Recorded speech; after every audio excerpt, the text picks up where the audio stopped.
الحمد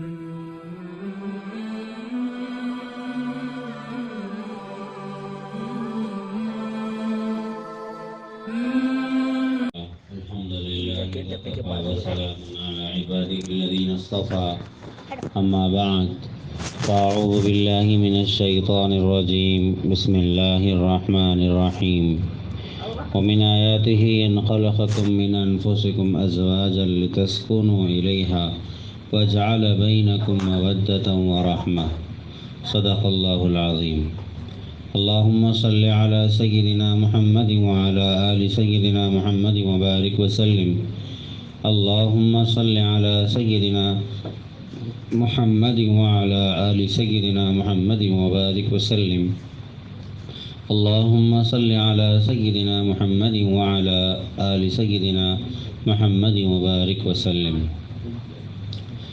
مقصد زندگی اللہ کی بندگی ہے، مقصد حیات اللہ کی یاد ہے۔ ہم دنیا میں آئے ہیں اللہ کو راضی کرنے کے لیے۔ ہمیں اس دنیا میں رہنا ایسے ہے جیسے کوئی مسافر رہتا ہے اور اپنے مقصد کی طرف، اپنے اصل منزل مقصود کی طرف اس کا دھیان رہتا ہے اور وہ دنیا میں کسی اور کی طرف توجہ نہیں کرتا۔ چلتی بس میں، چلتی ٹرین میں انسان بہت احتیاط کے ساتھ میں رہتا ہے۔ کوئی کھیل تماشوں میں نہیں الجھتا کہ کہیں ایسا نہ ہو کہ میں کھیل تماشے میں الجھ جاؤں اور منزل آ جائے اور مجھ سے منزل چھوٹ جائے، مجھ سے میرا اسٹاپ چھوٹ جائے۔ انسان بہت ہی احتیاط کے ساتھ میں جیب کتروں سے اور چوروں سے، ڈاکوؤں سے، ہر ایک سے ہوشیاری کے ساتھ میں اپنے آپ کو بچا کر چلتا ہے۔ یہ زندگی بھی ایک سفر ہے۔ اس زندگی میں ہمارا اصل مقصد، ہماری اصل منزل جو ہے وہ آخرت ہے، جنت ہے، اور ہمارا یہ جو راستہ ہے کہ اللہ کے نبی صلی اللہ علیہ وسلم کا بتایا ہوا راستہ ہے۔ اس راستے کے چور اور ڈاکو یہ شیطان اور نفس ہیں اور یہ ہمارے پیچھے لگے ہوئے ہیں۔ ہمیں ان کو پیچھے چھوڑ کر اپنے اصل مقصد کی طرف، اپنی اصل منزل کی طرف رواں دواں ہونا ہے۔ اللہ تبارک و تعالیٰ کو راضی کرنا ہمارا مقصد اصلی ہے۔ اس سفر میں اللہ تبارک و تعالیٰ نے ایک اور سفر بھی رکھا ہے جس کو ہم زندگی کا ہم سفر بھی کہتے ہیں، اور زندگی کا ایک ساتھی، زندگی کا رفیق حیات بھی کہتے ہیں۔ اسی سفر میں اللہ تبارک و تعالیٰ نے انسان کو اس کی نفسانی خواہشات کو قابو میں رکھنے کے لیے اور اس کو بہکنے سے، گناہوں سے بچانے کے لیے اللہ تبارک و تعالیٰ نے میاں بیوی کا رشتہ بنایا ہے تاکہ ایک انسان عفت اور پاک دامنی کے ساتھ میں زندگی گزار سکے اور اپنی زندگی کو برباد نہ کرے، آخرت کو برباد نہ کرے۔ یہ اللہ تبارک و تعالیٰ کا اپنا حکم ہے، اور اسی حکم کی وجہ سے آج پوری دنیا کے اندر شادی ہوتی ہے اور میاں بیوی ایک دوسرے کے ساتھ میں زندگی گزارتے ہیں۔ اللہ کے حکم سے ہی رشتے بنتے ہیں، رشتے جڑتے ہیں۔ اللہ تبارک و تعالیٰ ہی دلوں میں محبت پیدا کرنے والے ہیں۔ ہمیں چاہیے کہ ہم روزانہ اللہ سے دعا کرنے والے بنیں، اللہ سے روزانہ دعا کرنے والے بنیں۔ کیا دعا کریں؟ اللہ نے خود قرآن مجید میں سکھائی ہے، ربنا هب لنا من ازواجنا وذریاتنا قرۃ اعین واجعلنا للمتقین اماما، کہ اے ہمارے پروردگار، ہمارے جوڑوں کو اور ہماری اولاد کو ہمارے لیے آنکھوں کی ٹھنڈک بنا۔ اس دعا کو روزانہ پڑھنے کا اہتمام کرنا چاہیے کہ اللہ ہمارے جوڑوں کو، ہمارے شوہروں کو، ہماری بیویوں کو، ہماری اولاد کو، بیٹا بیٹی کو، ہماری پوری فیملی کو ہمارے لیے کیا کی، ہماری آنکھوں کی ٹھنڈک بنا، ہماری آنکھوں کی ٹھنڈک بنا۔ یہ دعا اللہ سے روزانہ مانگنا ہے۔ اگر ہم روزانہ دعا اللہ سے مانگیں گے، اللہ ضرور نوازیں گے۔ اللہ نے قرآن عظیم الشان میں فرمایا، لو انفقت ما فی الارض جميعا ما الفت بین قلوبہم ولکن اللہ الف بینہم، کہ اگر تم زمین میں جو کچھ ہے وہ سارا کا سارا خرچ کر دو تب بھی تم محبت پیدا نہیں کر سکتے۔ اللہ ہی محبت پیدا کرنے والے ہیں، اللہ ہی دلوں میں الفتیں ڈالنے والے ہیں۔ تو زندگی میں ہمیں اگر آپس میں محبت سے رہنا ہے تو اللہ کے احکامات کو فالو کرنا ہے اور اللہ کو بڑا سمجھ کر چلنا ہے۔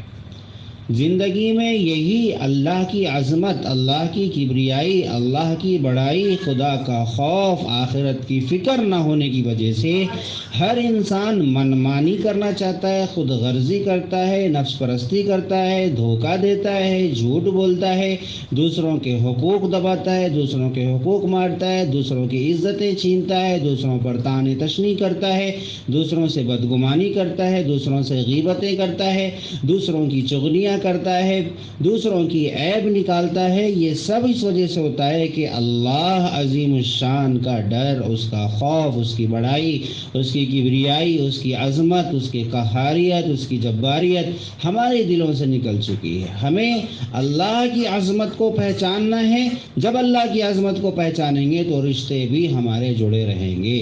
جن کی زندگیوں میں اللہ کی عظمت نہیں ہوتی، جن کی زندگیوں میں اللہ کا ڈر اور خوف نہیں ہوتا، وہ لوگ یا تو عیاشی کی زندگی گزارتے ہیں یا پھر لڑائی جھگڑے کی زندگی گزارتے ہیں۔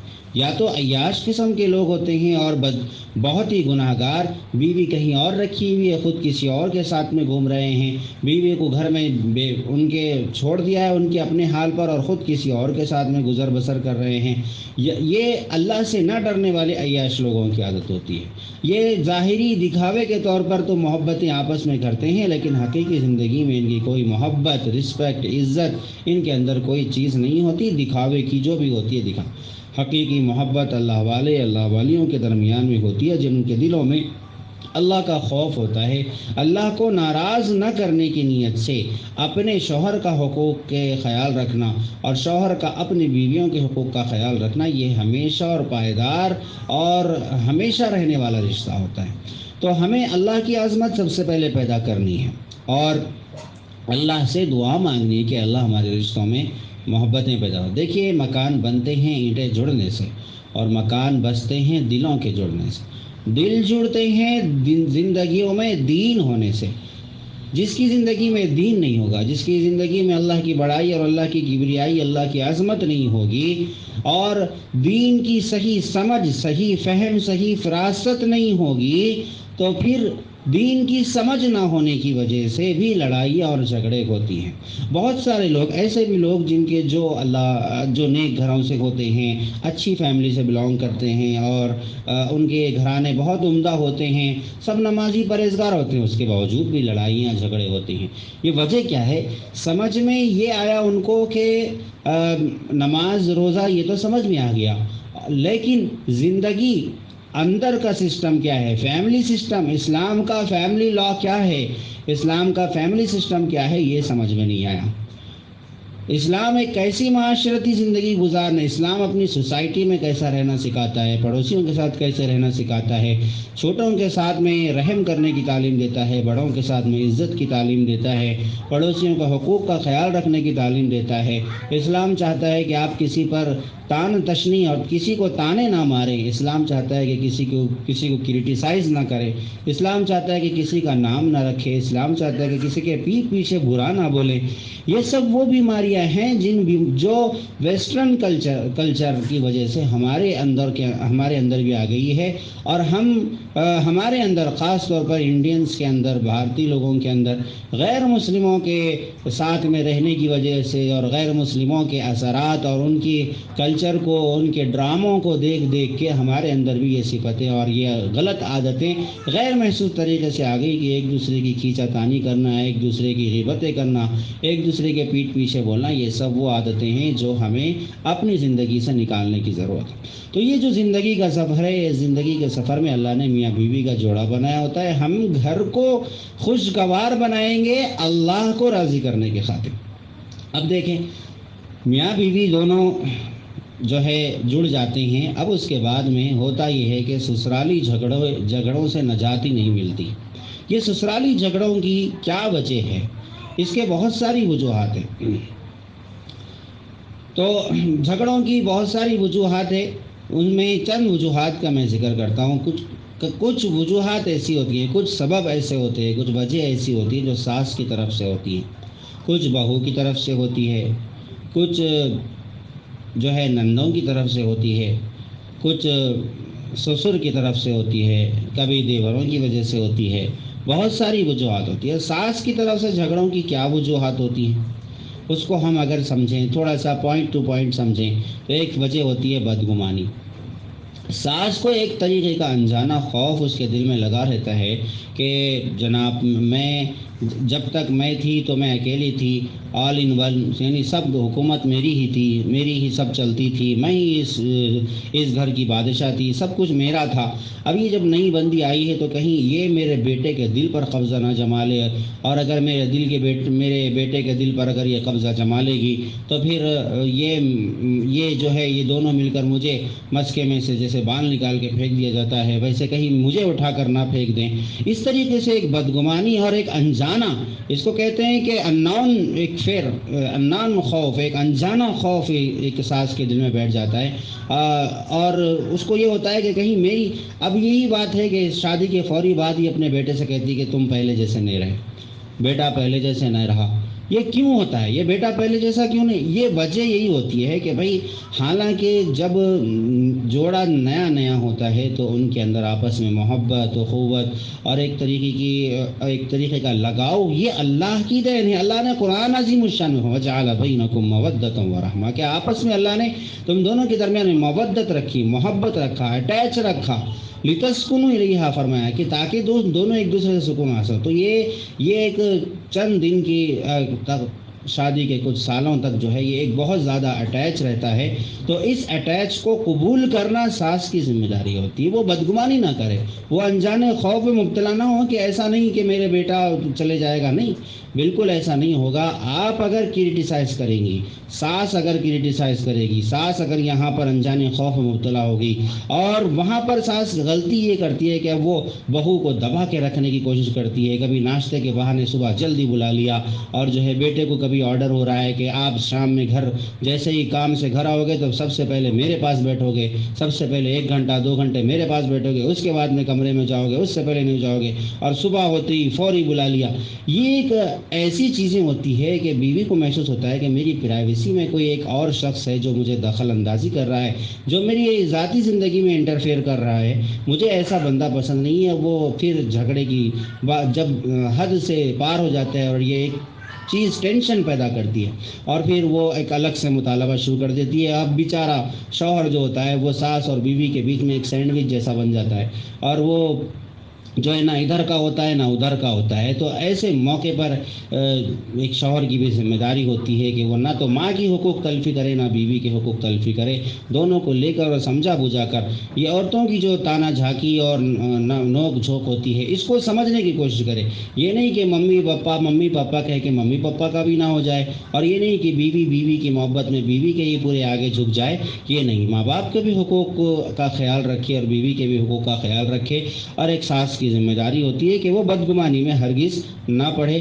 ان دونوں کا جو اٹیچ ہے، ان دونوں کا جو رشتہ ہے، اس رشتے کو مضبوط کرنے کی کوشش کرے۔ تھوڑا سا وقت ہوگا، آپ جب ان کو سپورٹ کریں گے، ان کی آپسی محبت کو سپورٹ کریں گی، تو وہ بھی پھر آپ کو اپنا بڑا سمجھے گی، کہہ رہے یہ ہمارے محبتوں کا ساتھ رکھنے والے، ہماری محبتوں کا اور ہمارے جذبات کا، ہماری جوانی کے جذبات کے امنگوں کا خیال رکھنے والی ماں ہیں ہماری۔ پھر وہ بھی جو ہے آپ سے محبت کرنے سے، جو بندہ محبت دیتا ہے، رسپیکٹ دیتا ہے، عزت دیتا ہے، اس سے جانور بھی جو ہے مانوس ہو جاتے ہیں، جانور بھی اس سے مانوس ہو جاتے ہیں۔ آپ ایک جنگلی کتے کو بھی جو ہے محبت کے ساتھ میں کچھ کھانا ڈالتے ہیں اور اس کے سر پہ سہلاتے ہیں تو وہ بھی مانوس ہو جاتا ہے، وہ پھر ایسا وفادار ہو جاتا ہے کہ وہ گھر چھوڑنے تیار نہیں ہوتا۔ بلیاں بھی ایسی ہوتی ہیں، تو بہت سارے جانور ایسے ہوتے ہیں جو مانوس ہو جاتے ہیں۔ تو ہم جب رشتہ دیکھ سمجھ کر کے لائے ہیں تو پھر ایسے انجانے خوف میں مبتلا نہیں ہونا چاہیے۔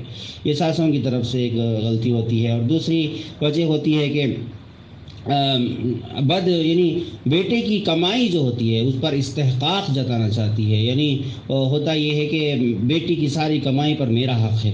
اب شوہر صاحب بیچارے پریشان ہوتے، بیوی کو کوئی گفٹ کرنا چاہ رہے، بیوی کو کوئی چیز دینا چاہ رہے، تو وہ چھپا کے لا کے دینا پڑ رہا ہے ان کو، بڑی پریشانی ہو رہی ہے، کیا کیا جائے؟ کیونکہ اگر ماں نے دیکھ لیا کہ بیوی کو میں نے یہ دلایا ہے بیوی کو میں نے یہ دلایا ہے، بیوی کو میں نے فلاں چیز دلائی ہے، اگر ماں نے دیکھ لیا تو پھر بڑی پریشانی کا سبب بن جاتا ہے۔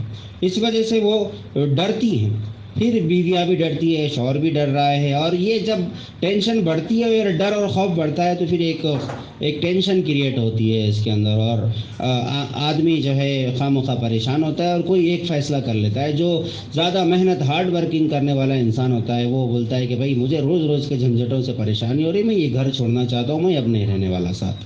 تو پھر جو چیز گھر بیٹھے آرام سے بیٹا کما رہا تھا اور گھر چل رہا تھا آرام سے، ماں بھی کھا رہی تھی، بیوی بھی کھا رہی تھی، سب کچھ کھا رہے، سب کھا رہے تھے، اب ہوتا یہ ہے کہ ماں ایک طرف ہوتی ہے، بیوی ایک طرف ہو جاتی ہے، سب چار طرف ہو جاتے ہیں، اور محبتیں جو تھی وہ بھی ختم ہو جاتی ہے۔ چلو بھئی الگ ہے، الگ بات ہے، لیکن محبتیں باقی رہے یہ بہت ضروری ہوتا ہے۔ لیکن جب لڑ کے نکلتے ہیں تو پھر کوئی ایک پلٹ کے نہیں تو یہ بول کے نکلتے ہیں کہ میں تمہارے جنازے میں نہیں آؤں گا، میں تیری صورت نہیں دیکھوں گا، میں تیری صورت نہیں دیکھوں گی، اس طریقے سے لڑائی جھگڑے کر کے نکلتے ہیں۔ تو یہ جو پیسے کی ہرس ہے یہ چھوڑ دینی چاہیے۔ حدیث مبارکہ میں آتا ہے کہ جیسے جیسے انسان کی عمر بڑھتی ہے ویسے ویسے انسان کی مال کی ہرس بھی بڑھ جاتی ہے۔ تو جیسے جیسے عمر بڑھ رہی ہے اس ہرس پر کنٹرول کرنا چاہیے کہ مال کی ہرس نہ بڑھے، کمائی اپنی بیٹے کی کمائی پر نظریں نہ گاڑ کے رکھیں، جو اللہ دے بس وہ مل کے رہے گا، اللہ کا دیا کبھی نہیں جاتا، یہ چیزیں ذہن میں رکھیں۔ پھر ایک چیز یہ بھی ہوتی ہے ساس کی طرف سے جھگڑوں کی بنیادی وجہ یہ بھی ہوتی ہے کہ بد اعتمادی، یعنی بھروسہ نہیں ہوتا۔ اب ہمیشہ ایک تھا کہ میرے بیٹے نے جو چیز لا کر دی کہیں یہ وہ اپنی بہن کو تو نہیں دے رہی ہے، میرے بیٹے نے جو چیز لا کر دی کہیں، یا پھر میرے گھر کے سامان یہ اپنے مائکے تو نہیں بھیج رہی ہے، یہاں پر جو کچھ ہو رہا ہے کہیں اپنے مائکے سب کچھ ٹرانسفر تو نہیں کر رہی ہیں، جو باتیں ہو رہی ہے وہ جو ہے وہاں پر تو نہیں بول رہی ہے۔ اس طریقے سے بد اعتمادی، جس انسان پر اعتماد نہیں کیا جاتا وہ واقعی جو ہے بدمعاش قسم کا ہو جاتا ہے۔ انسان کے اوپر بھروسہ کرنا چاہیے، ٹرسٹ کرنا چاہیے۔ جس انسان پر بھروسہ کیا جاتا ہے وہ انسان اور قابل بھروسہ بن کے دکھاتا ہے۔ اب جو ہے اگر بد اعتمادی کرو گے، تاکہ جھاگی کرو گے تو پھر اس کے اندر کی جو شرارت ہے وہ بھی نکل کے آئے گی۔ ٹھیک ہے مجھ پر جب بھروسہ نہیں کیا جاتا تو میں اور ویسے ہی بن کے دکھاؤں گا، اور میں اسی وجہ سے ہم دیکھتے ہیں کہ کچھ بچوں کو مائیں چور بولتی ہیں، ڈاکو بولتی ہیں اور بدمعاش بولتی ہیں، وہ بچے واقعی بدمعاش بن جاتے ہیں، واقعی چور بن جاتے ہیں، واقعی ڈاکو بن جاتے ہیں۔ بہت شریر ہے اس طریقے سے بولتے ہیں تو واقعی وہ شریر بن جاتے ہیں۔ تو اس طریقے سے بیہیو کرنا اور اس طریقے سے بد اعتمادی کرنا یعنی بھروسہ نہ کرنا یہ بہت غلط بات ہے۔ اسی طرح ایک وجہ ہوتی ہے ساس کی طرف سے کہ وہ بڑی سخت مزاج ہوتی ہے، سخت مزاج یعنی کڑوی مزاج کی ہے، تلخ مزاج ہوتی ہے۔ بھائی جو بھی بات ہے سخت انداز میں کہے گی، سخت لہجے میں کہے گی۔ ٹھیک ہے، جو خاندانی رئیس ہوتے ہیں وہ رکھتے ہیں لہجہ نرم اپنا، تمہاری دولت بتا رہی ہے تمہاری دولت نہیں ہے، تمہارا لہجہ بتا رہا ہے تمہاری دولت نہیں ہے۔ تو جو خاندانی رئیس ہوتے ہیں، خاندانی علم والے ہوتے ہیں، خاندانی مال و دولت والے ہوتے ہیں، خاندانی اخلاق والے ہوتے ہیں، جن کا خاندان شریف ہوتا ہے ان کے لہجوں میں تیزی نہیں ہوا کرتی، ان کے لہجے نرم ہوا کرتے ہیں، ان کے اخلاق بہت بلند ہوا کرتے ہیں، وہ ان کا دل بہت بڑا ہوا کرتا ہے، وہ چھوٹی چھوٹی باتوں پر بات کا بتنگڑ نہیں بنایا کرتے۔ آج ڈرامے دیکھ کر باتوں کا بتنگڑ بنانا، جس طرح ایک اسٹوری لکھنے والے چھوٹی چھوٹی باتوں کا بتنگڑ بنا دیتے ہیں، وہ ذہنیت آج ہمارے گھروں کے اندر بھی پائی جا رہی ہے کہ چھوٹی چھوٹی باتوں کو لے کر اتنی لمبی اسٹوری بنا دیتے ہیں اس کی، اور اتنے بڑی اس کی ہسٹری بنا دیتے ہیں کہ اس پر جو ہے ایک بہت بڑے فلمیں بنائی جا سکتی ہیں۔ تو اس طریقے سے جو ہے چھوٹی چھوٹی بات کا بتنگڑ بنانا یہ ہمارے نبی علیہ الصلوۃ والسلام کے اخلاق نہیں رہے ہیں۔ اور ایک وجہ نندوں کی طرف سے بھی ہوتی ہے، نندوں کی طرف سے بھی جھگڑے ہوتے ہیں۔ نندوں کے اندر یہ ہوتا ہے کہ اب ان کو یہ محسوس ہوتا ہے کہ بھائی جب تک یہ محترمہ جو بہو بن کے آئی ہیں، جیتا جاگتا انسان آیا ہوا ہے، یہ آنے سے پہلے ہم جو چاہے کر سکتے تھے، جس سے چاہے فون پہ بات کر سکتے تھے، جس سے چاہے ہم اپنی آزادی سے کر سکتے ہیں۔ اب جب سے یہ آئے ہیں تو ایسا لگتا ہے، نندوں کو ایسا لگتا ہے کہ یہ ہماری جاسوسی کر رہا ہے، اور ہم کہیں ایسا نہ ہو کہ ہماری شکایت یہ میرے بھائی سے کر دے، یا پھر میری ماں سے کر دے، یا میرے والد سے کر دے، ہماری شکایت، تو اس خوف میں مبتلا ہو کر وہ پہلے ہی ایکشن لے لیتے ہیں، اور پھر اپنی جو ہے بھابھی کو، اپنی جو ہے آنے والی اس نئے انسان کو ڈرا کے دبا کے اور اس کے خلاف اپنی ماں کو بھڑکا کے یا اس کے خلاف اپنے بھائی کو بھڑکا کے اور اس کو جو ہے دبانے کی کوشش کرتی ہیں۔ یہ نہیں ہونا چاہیے بھائی، ایک نیا انسان آیا ہے، اللہ کے رسول صلی اللہ علیہ وسلم نے مہمان کی عزت کرنے کا حکم دیا ہے، مہمان آ جائے تو اپنے ایک سالن کو بڑھا دینے کا حکم دیا ہے۔ تو جب یہ حکم اللہ کے نبی صلی اللہ علیہ وسلم نے دیا ہے، ہمیں یہ اس وجہ سے دیا جا رہا ہے کہ بھائی جب ایک نیا بندہ آیا ہے تو اس کو ماحول میں سیٹ ہونے کا موقع دو، پھر وہ بھی آپ کا ساتھی بنے۔ کسی کو اپنا دشمن بنانے کی کوشش نہ کرے، کسی کو دبانے کی کوشش نہ کرے۔ ہر انسان آزاد پیدا ہوا ہے، ہر انسان کے اندر ایک فطری طور پر آزاد جینا چاہتا ہے۔ وہ اگر اس کو دبانے کی کوشش کریں گے تو انسان کی یہ فطرت ہے کہ وہ مزید بھڑکے گا، اور جس طرح ایک اسپرنگ کو دبایا جاتا ہے تو پھر وہ مزید اچھل کے آتا ہے، تو یہ نہیں ہونا چاہیے۔ انسان کو اپنا بنانے کی کوشش کریں، اس کو اپنی سہیلی، اپنا دوست اور اپنا ایک اچھا ساتھی بنانے کی کوشش کرنا چاہیے۔ یہ نہیں ہونا چاہیے کہ بس اس کی عیبیں نکالنا شروع کر دے اور اس کے اوپر تانے مارنا شروع کر دے کہ تمہارے ماں باپ نے نہیں سکھایا، ہمارے ماں باپ نے تو یہ سکھایا، تمہارے ماں باپ نے یہ نہیں دیا، ہمارے ماں باپ نے تو ہم کو یہ دیا ہے، تم کھانا ایسا کیوں بناتی ہو، ہمارے ماں باپ تو ایسا بناتے ہیں۔ اپنا IQ لیول بتانے کی ضرورت نہیں ہے، بلکہ دوسرا بندہ کوئی کام کر رہا ہے تو اس کو اپریشیٹ کرنا چاہیے، اس کو انکریج کرنا چاہیے، اس کی تعریف کرنی چاہیے کہ ماشاءاللہ آپ اس طریقے سے بناتی ہیں، ماشاءاللہ اللہ قبول فرمائے۔ میری بہن، آپ بھی میری بہن ہو، آج سے ہم 2 بہنیں تھیں، آج سے آپ کے آنے سے ہم 3 بہنیں ہو گئی، ہماری ایک سہیلی میں اضافہ ہو گیا، اور اس کو خوش آمدید کرنا چاہیے۔ کسی مومن کا دل خوش کرنا یہ بہت بڑا ثواب ہے۔ ہنستی کھیلتی زندگی کو اللہ چاہتے ہیں، پسند کرتے ہیں۔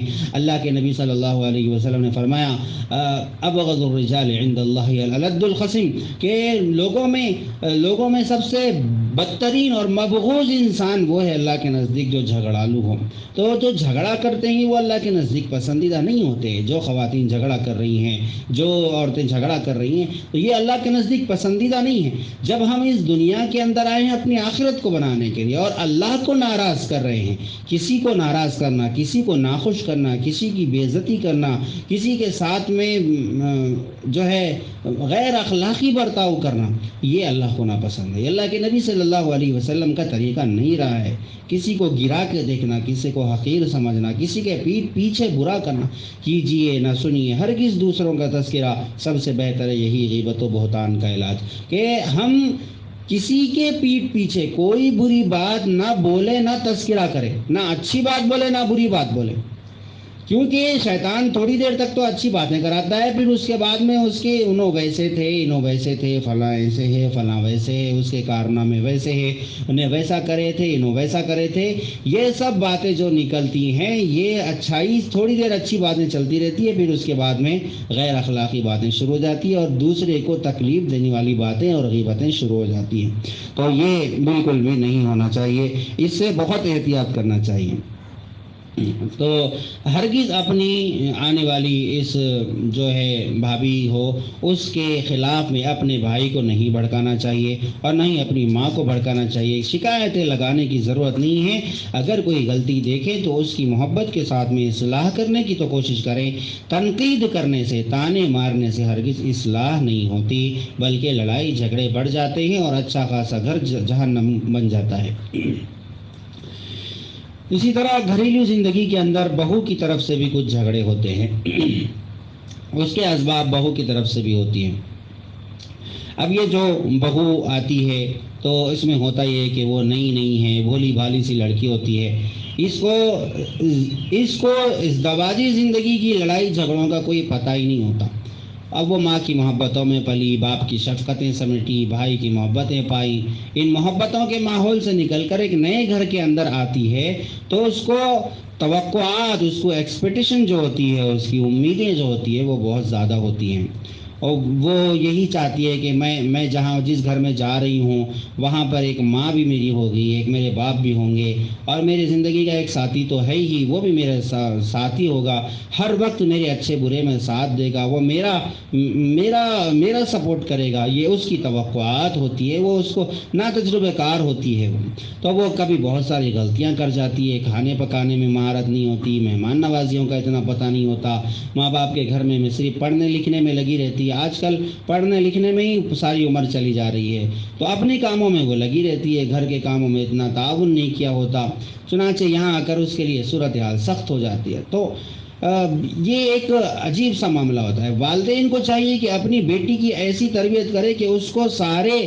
چیزیں سکھائیں، صرف پڑھانا ہی سب کچھ نہیں ہوتا۔ بہت سارے ماں باپ اس سلسلے میں غلطی کر رہے ہیں کہ پڑھا تو رہے، بہت اچھا ہے، پڑھائیے، اچھی تعلیم دیجیے، پردے کی ساتھ میں اچھی تعلیم دیجیے، بچیوں کو تعلیم دیجیے، کوئی اچھی نرس بنانا ہے تو نرس بنائیے، آج کل لیڈی ڈاکٹرز کی بھی بہت زیادہ ضرورت ہے، معاشرے کو بنانا ہے، بالکل بنائیے، اچھا پڑھائیے، اچھا لکھائیے، اچھا پہنائیے، اچھا کھلائیے، لیکن اتنا لاڑ پیار کے گھر کے کاموں سے بالکل ناآشنا کر دینا، تو ایسا تو اس کو آگے جا کے اس کو ایسا کوئی گھرانہ ملنے والا تو نہیں ہے کہ جہاں پر 4 نوکرانیاں ہوں اور اس کے ہاتھ کے نیچے کام کر رہے ہوں، ایسا عام طور پر نہیں ہوتا، اللہ ہے کہ کوئی ایک آدھ جنا مل جائے، کوئی ایک آدھ جگہ ایسا ہو جائے، لیکن ہر کوئی گھر ایسا نہیں ہوتا، سب کام خود ہی کرنے پڑتے ہیں۔ تو اپنی بیٹی کو یہ سب چیزیں سکھانا، زندگی کے اتار چڑھاؤ سکھانا، کھانا پکانا سکھانا، یہ سب چیزیں ضروری ہے، یہ سب چیزیں ضروری ہے، ہر چیز سکھانا، محنتی بنانا، اپنی بچی کو محنتی بنانا، یہ بہت ضروری ہے۔ جب سرکار دو عالم صلی اللہ علیہ وسلم کی صاحبزادی سرور دو عالم صلی اللہ علیہ وسلم کی صاحبزادی اپنے ہاتھوں سے پانی باولی میں سے نکالتی تھی، اپنے ہاتھوں سے سب کچھ کام کرتی تھی، اتنا کام کرتی تھی کہ وہ ان کے ہاتھوں پہ گٹے پڑ جایا کرتے تھے، کام کر کر کے تھک جاتی تھی، تو کیا بتائیں، کیا ہم اس شہزادی کونین سے، اور کیا ہمارا درجہ حضرت فاطمہ سے بڑا ہوا ہے؟ نہیں۔ کیا ہماری بیٹی کا درجہ حضرت فاطمہ سے بڑا ہوا ہے؟ بالکل نہیں، بالکل نہیں، بالکل نہیں، نعوذ باللہ، ہمارا درجہ ان سے بڑا ہوا نہیں ہے۔ جب وہ اتنی محنت کے سارے کام کر رہے تھے اور وہ ایک ریالٹی، حقیقی زندگی گزار کے دکھا کے گئے، انہوں نے کوئی 3 گھنٹے کی فلم نہیں بنائی، 4 گھنٹے کی فلم نہیں بنائی، کوئی ڈرامہ نہیں دکھایا، 2 ہفتے 3 ہفتے 1 مہینے کا کوئی ڈرامہ نہیں دکھایا، انہوں نے 23 سال حضور صلی اللہ علیہ وسلم کی 23 سالہ نبوت کی جو زندگی، اس میں بھی انہوں نے ایک ریالٹی اور زندگی گزار کے دکھایا، حقیقی زندگی گزار کے دکھائے، ہمیں ان کو فالو کرنا ہے، یہ ہے اصل ہمارے رول ماڈل، حضرت فاطمہ، حضرت عائشہ صدیقہ، حضرت حفصہ رضی اللہ عنہ، یہ ہیں، یہ ان کے واقعات پڑھیے، ان کی زندگی کو پڑھیے، ان کی زندگی کو سمجھیے، یہ لوگ کیسے زندگی گزارا کرتی تھی ان کو سمجھنے کی کوشش کیجیے۔ آج کے یہ ہمارے لیے فلاں ایسا کر رہے، فلاں، کئی بیویاں تو ایسی ہوتی ہے کہ فلاں کا شوہر دیکھو اتنا کما رہے، تم کتنا کما کے لا رہے ہو، بھائی دوسرے سے کمپیئر کرنے کی ضرورت نہیں ہے، یہ دیکھو کہ ہمارے آقا صلی اللہ علیہ وسلم کتنی غریبی کی زندگی بھی گزاری، اور کبھی امیری آئی تو آپ صلی اللہ علیہ وسلم نے امیری میں کیسے رہے، غریبی میں کیسے رہے، فاطمہ رضی اللہ عنہ کیسی رہی، غریبی میں کیسی رہی، امیری میں کیسی رہی، یہ سب وہ چیزیں ہیں جو ہمیں سیکھنے کی ضرورت ہے۔ امیری ہے تو شکر گزاری کی زندگی گزارنا، اور پھر غریبی ہے تو صبر کی زندگی گزارنا، برداشت کرنا، زندگی میں برداشت کرنا اور مسکراہٹیں بکھیرنا، یہ اپنی زندگی کا فلسفہ اور اپنی زندگی کا طریقہ کار اپنانا چاہیے کہ مصیبتوں پر صبر کرتے ہوئے مسکرانا چاہیے۔ پھولوں سے سیکھو حوصلہ غم میں مسکرانے کا، کہ کانٹوں میں قید رہتا ہے پھر بھی مسکراتا ہے، کانٹوں میں قید رہتا ہے پھر بھی وہ مسکراتا ہے۔ تو ہمیں مصیبتوں سے گھبرانا نہیں ہے، مصیبتوں سے پریشان نہیں ہونا ہے، مصیبتوں کا مقابلہ کرنا ہے صبر کے ساتھ میں اور مسکراہٹوں کے ساتھ میں۔ اگر ہم اپنی زندگی کو تلخ بنا لیں گے تو پھر گھر جہنم کا نمونہ بن جائیں گے، ہمیں گھروں کو جنت کا نمونہ بنانا ہے۔ تو جو نئی آنے والی بہو ہوتی ہے یہ اس سے بہت ساری غلطیاں کرتی ہے، تو یہ غلطیاں نہ ہوں، یہ ماں باپ کی ذمہ داری ہے کہ اس کو جو ہے پہلے ہی صحیح سب کچھ سکھانے کی کوشش کرنا چاہیے، پھر بھی کچھ غلطی ہو تو بڑوں کو چاہیے کہ نظر انداز کریں۔ تو پھر بہو کی طرف سے یہ بھی غلطی ہوتی ہے کہ وہ کوئی اس کو کچھ بولتا ہے تو وہ فوری پلٹا کے جواب دینا شروع کر، یہ جواب دینے کی عادت بالکل نہیں ہونی چاہیے۔ جو آنے والی بہو ہے اس کو یہ بات اچھی طریقے سے اور اس حدیث پر زیادہ عمل کرنے کی ضرورت ہے، من سکت نجا، جو خاموش رہے وہ نجات پایا۔ تو گھر میں سبھی بڑے ہوتے ہیں، سبھی اپنی اپنی خود غرضی کی جنگ لڑ رہے ہوتے ہیں. آپ کو پتہ ہے کہ فلاں غلط ہے، لیکن غلط کو غلط کہنے سے وہ غلط مزید غلط ہو جائے گا. غلط کو غلط کہنے سے وہ غلط مزید غلط ہو جائے گا، مزید زندگی بگڑ جائے گی. تو ہر غلط کو غلط بولنا بھی ضروری نہیں ہے، بلکہ کبھی غلط پر خاموشی اختیار کر لینا اور نظر انداز کرنا، پھر مناسب موقع کا انتظار کرنا کہ اس موقع پر ہم اس غلطی کی اصلاح کریں گے. یہ ایک حکمت کے ساتھ میں دعوت دینے کا طریقہ ہوتا ہے. تو کئی مرتبہ ایسا ہوتا ہے کہ کسی گھر میں عالمہ لائی گئی اور اس کو ایک جوش ہوتا ہے کہ اپنے علم کا اظہار کا ایک جوش ہوتا ہے. اب وہ عالمہ کی وہ چند ہی مہینوں میں طلاق ہو جاتی ہے. وہ تو وجہ یہی ہوتی ہے کہ برداشت اور حکمت ان کے اندر نہیں ہوتی، کہ تھوڑا سا حکمت کے ساتھ میں لے کے چلنے کا جو مزاج ہوتا ہے وہ نہیں ہوتا، جس کی وجہ سے بے برداشتی ہوتی ہے، بے صبرا پن ہوتا ہے. اور علم کے ساتھ حلم ضروری قرار دیا. اللہ کے نبی صلی اللہ علیہ وسلم نے دعا مانگی، اللہم علمنی بالعلم وزینی بالحلم. فرمایا کہ اللہ مجھے علم کے ساتھ حلم بھی عطا فرما. حلم انسان کا زیور ہے. حلم یعنی برداشت انسان کا زیور ہے. جس انسان کو برداشت کرنا نہیں آتا وہ نہ تو کاروبار کر سکتا ہے، نہ ملازمت کر سکتا ہے، نہ کوئی کا مزدوری کر سکتا ہے، نہ وہ گھر میں صحیح طریقے سے رہ سکتا ہے. انسان کے اندر برداشت ہونا بے حد ضروری ہے. جس انسان کے اندر برداشت کرنے کی صلاحیت نہیں، وہ اپنا آپا کھو دیتا ہے، انسانیت کھو دیتا ہے، وہ اپنا سب کچھ کھو دے سکتا ہے. تو انسان کے اندر برداشت ہونا بہت ضروری ہے. تو آگے سے پلٹا کے جواب دینا، زبان درازی کرنا بالکل نہیں. ساس کو ہرانا اپنی ماں کو ہرانے کے برابر سمجھو. بہو کو چاہیے کہ وہ ایسا ساس کو ہرانا، ساس کو جواب دینا اپنی ماں کو جواب دینے کے برابر سمجھے. اور اپنی جو ہے گھر کے اندر کسی کو جواب نہ دے، کسی کو پلٹا کے نہ بولے. بہت ساری خواتین کے جھگڑوں کی اسباب جو کونسلنگ میں ہمارے سامنے بھی آتی ہیں وہ یہی ہوتی ہے. وجہ اس کی یہ ہوتی ہے کہ عورت بڑی زبان دراز ہے. شوہر نے کچھ کہا، آگے سے پلٹا کے 4 جواب تیار رہتے ہیں. یعنی ہونا ان کو وکیل چاہیے تھا، غلطی سے بیوی بن گئی. تو وکالت کی طرح زبان چلاتی رہتی ہیں. وہ اپنی جیسا کوئی اپنا اسٹیٹمنٹ دے رہے ہوں، جیسا کوئی انٹرویو دے رہی ہو، اور زبان خینچی کی طرح چلتی ہے. پلٹا کے جواب دینا، نہیں میں تو حق ہی بول رہی ہوں، میں سچ ہوں. کون فیصلہ آج فیصلہ کر کے رہو کہ حق کون ہے، غلط کون ہے، صحیح کیا ہے، غلط کیا ہے. اور یہ کبھی کبھی تو شوہر کا کالر پکڑا جا رہا ہے، کبھی کبھی تو اس کا ہاتھ پکڑا جا رہا ہے، کبھی اپنے مائکے میں جا کے بیٹھ رہی ہے اور بول رہی ہے کہ نہیں آج فیصلہ ہو کے رہنا ہے کہ صحیح کون ہے غلط کیا، آج میرا فیصلہ کر دو. جب شوہر فیصلہ کر دیتا ہے، وہ طلاق ولاق کچھ بول دیتا ہے، تو پھر زندگی بھر اپنی روتی بیٹھتی ہے. کہ جب دوسرا مل بھی جاتا ہے تو بعد میں روتی پڑتی کہ اس سے تو پہلا والا ہی اچھا تھا. تو یہ چیز معاشرے کے اندر بے برداشتی کی وجہ سے پیدا ہو رہی. اور بہوؤں کی ایک غلطی یہ ہوتی ہے کہ وہ اپنے سسرال میں آ کے اپنے مائکے کی تعریف کرتی ہیں.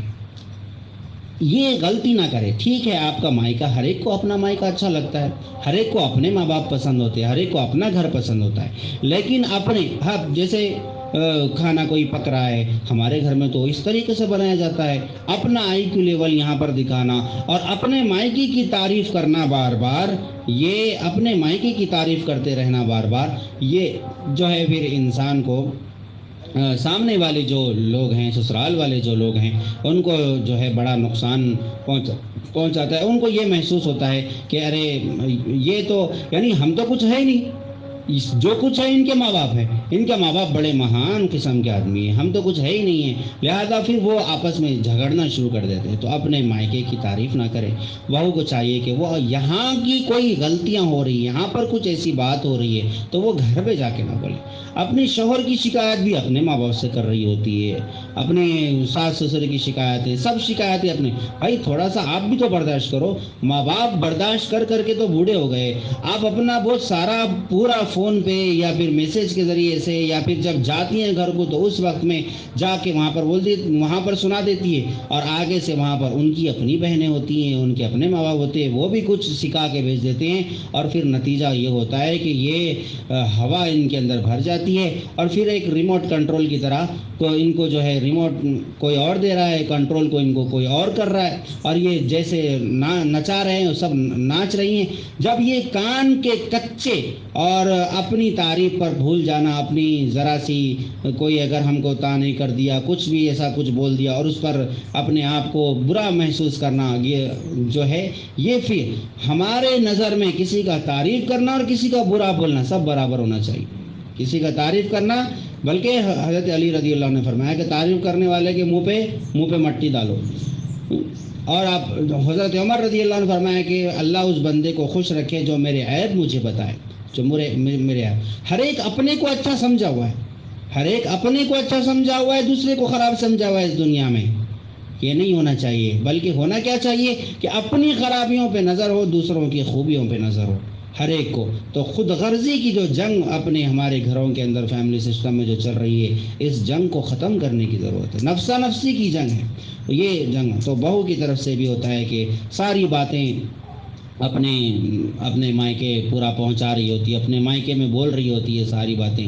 یہ سب غلط عادت ہے، اس کو جو ہے چھوڑ دینے کی ضرورت ہے، اور زبان درازی نہ کریں اور سب کا خیال کرنے والے بنیں، سب کی خدمت کریں۔ ایسا نہیں کہ میرے گھر میں لاڈلی تھی اور مجھے انڈا بھی تلنے نہیں آتا تھا اور میں کوئی کام یہاں سے وہاں نہیں کرتی تھی۔ نہیں، آپ کو اب یہاں پر آئی ہیں تو سب کو خوش کرنے کے لیے، سب کی دلجوئی کرنے کے لیے محنت بھی کرنی ہے، اپنے آپ کو تھکانا پڑے تو تھکانا بھی ہے، اور اگر کوئی طعنے کسے تو اس کو بھی برداشت کرنا ہے۔ اسی برداشت کرنے اور خاموش رہنے میں ہی عافیت ہے، ورنہ کئی ایسی خواتین کو میں نے اپنی آنکھوں سے دیکھا، برداشت نہیں کیا اور پھر اس کے بعد میں زندگی بھر ان سے مانگتے پھرتے رہے۔ کیوں؟ اس لیے کہ والد جو تھے وہ ضعیف ہو گئے، اب وہ کمانے کے قابل نہیں ہیں، بھائیوں نے اپنی بیویوں کو لے کر اپنا راستہ ناپ لیا، اب یہ سارے محلے میں جو ہے کسی سب کو بولتے پھر رہے کہ کچھ تو بھی مدد کرو، کچھ تو بھی مدد کرو، میرا شوہر میں کو چھوڑ دیا، میرے بھایا میں کو چھوڑ دیے، میرے میرے والد صاحب ضعیف ہے، میری والدہ کچھ کر نہیں سکتی، اب میں کیا کروں۔ کبھی ماں باپ کے گھر پہ جا کے پڑ جاتی تو وہاں پر پھر شادی ہونے کے بعد میں پھر اپنے ماں باپ کے گھر لوٹ جاتی ہے، تو وہاں پر ایک الگ طعنے ملتے ہیں، محلے والوں کے الگ طعنے ملتے ہیں۔ تو زمانے بھر کی طعنے سننے سے بہتر ہے کہ جو ہم کو کما کے لا کے کھلا رہا ہے، چھت کے نیچے رکھا ہوا ہے اور ہم کو عزت کی روٹی کھلا رہا ہے، چلو ٹھیک ہے، وہیں پر کھا لو، وہیں پر اللہ کا شکر ادا کرو۔ کسی سے کچھ کمی کوتاہی ہوتی ہے، کوئی ہم کو برا بولتا ہے تو کیا دوسروں کے برا بولنے سے ہم برے ہو جائیں گے؟ نہیں، ہرگز نہیں۔ دوسرا اگر ہماری عزت اچھالتا ہے تو ہماری عزت نہیں چلی جائیں گی۔ عزت ذلت اللہ کے ہاتھ میں ہے، عزت ذلت اللہ کے ہاتھ میں ہے، کسی بندے کے ہاتھ میں نہیں، نہ شوہر کے ہاتھ میں ہے، نہ ساس کے ہاتھ میں، نہ نند کے ہاتھ میں، کسی کے ہاتھ میں نہیں۔ قل اللہم مالک الملک تؤتی الملک من تشاء وتعز من تشاء وتذل من تشاء بیدک الخیر۔ عزت ذلت اللہ کے ہاتھ میں، اللہ ہر چیز پر قدرت رکھتے ہیں، اللہ بادشاہوں کے بادشاہ ہے۔ تو کوئی یہ نہ سمجھے کہ یہ مجھے ذلیل کر رہا ہے، یہ کیا ذلیل کرے گا؟ اللہ سے دعا کرے کہ یا اللہ مجھے فلاں شخص سے تکلیف ہوتی ہے، اللہ اس کو ہدایت عطا فرما، آپ اس کو ہدایت عطا فرمائیے، اس کی بدگمانی دور فرما دیجئے، مجھے بھی عقل سلیم، فہم سلیم، قلب سلیم عطا فرمائیے، مجھے بھی صحیح سمجھ اللہ عطا فرمائیے، میرے گھر کو جنت کا خوشگوار ماحول میرے گھر کو بنا دیجئے، اے اللہ مجھے سسرال میں اچھی طریقے سے ایڈجسٹ ہونے کی توفیق عطا فرمائیے کہ میں سب کے حقوق کا خیال رکھوں، ہر ایک اپنا حق ادا کرنے کی کوشش کرے۔ یہ نہیں کہ بہو اپنے ساس کو کہہ رہے کہ تم ماں بن کے دکھاؤ، ساس بہو کو کہہ رہے کہ تم بیٹی بن کے دکھاؤ، شوہر اپنی بیوی کو کہہ رہا ہے کہ تم میری بیوی بن کے دکھاؤ، بیوی شوہر کو کہہ رہی ہے کہ تم میرے اچھے شوہر بن کے دکھاؤ۔ ہر ایک دوسرے کو تعلیم دے رہا ہے، ہر ایک اپنے بارے میں سوچے کہ مجھے کیسے شوہر بننا ہے، مجھے کیسی بیوی بننا ہے، مجھے کیسی ساس بننا ہے، مجھے کیسی ننند بننا ہے، مجھے کیسی بہو بننا ہے، ہر ایک اپنے بارے۔ اور جو سسر صاحب ہوتے ہیں ان کی ذمہ داری ہوتی ہے کہ سب کو لے کے چلے، سب کو دینی تعلیم و تربیت دیں، سب کو جوڑ کے بیٹھے، سب کو صلہ رحمی، آپس میں ایک دوسرے کو معاف کرنے کی عادت سب کے اندر ڈالے، سب کو لے کے چلنے کی مزاج ان کے اندر ہونا چاہیے۔ ایسا نہیں کہ صرف بس یہ اپنی دادا گیری دکھائیں اور اپنا بڑاپن دکھائیں اور کسی کے حق تلفی کریں، ایسا نہ ہو۔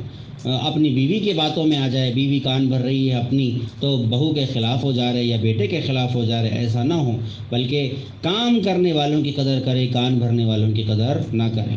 کان بہت سارے لوگ بھرتے رہتے ہیں، کیا صحیح ہے کیا غلط ہے، کچھ اپنا آنکھوں سے بھی دیکھیں، بہت ساری مرتبہ بولا کچھ اور جا رہا ہے تو وہاں پر ہو رہا کچھ اور ہوتا ہے۔ یہ ساری چیزوں کو ذہن میں رکھنا یہ فیملی کے اندر ضروری ہے۔ آج یہ سب اس ٹاپک پر، اس موضوع پر جو ہے باتیں نہیں ہوتی۔ جو بھی سیکھا اور بولا جا رہا ہے سب ڈراموں سے سیکھا اور بولا جا رہا ہے، تو ہمیں ڈراموں کو اور سیریلوں کو یہ سب بائیکاٹ کرنا ہے، اس سے دور رہنا ہے۔ اس سے کوئی چیز ہم کو نہیں سیکھنی ہے، ہمیں جو ہے سیکھنا ہے اللہ سے، اللہ کے نبی صلی اللہ علیہ وسلم سے، صحابہ سے، صحابیات سے سیکھنا ہے۔ اللہ تبارک و تعالیٰ سے دعا ہے کہ اللہ تبارک و تعالیٰ ہمیں اپنے گھروں کو جنت کا نمونہ بنانے کی توفیق عطا فرمائیں، اور ایسی غلطیوں اور کوتاہیوں سے جو اللہ کو ناپسند ہے وہ اللہ تعالیٰ ہم سب کی اس سے حفاظت فرمائے۔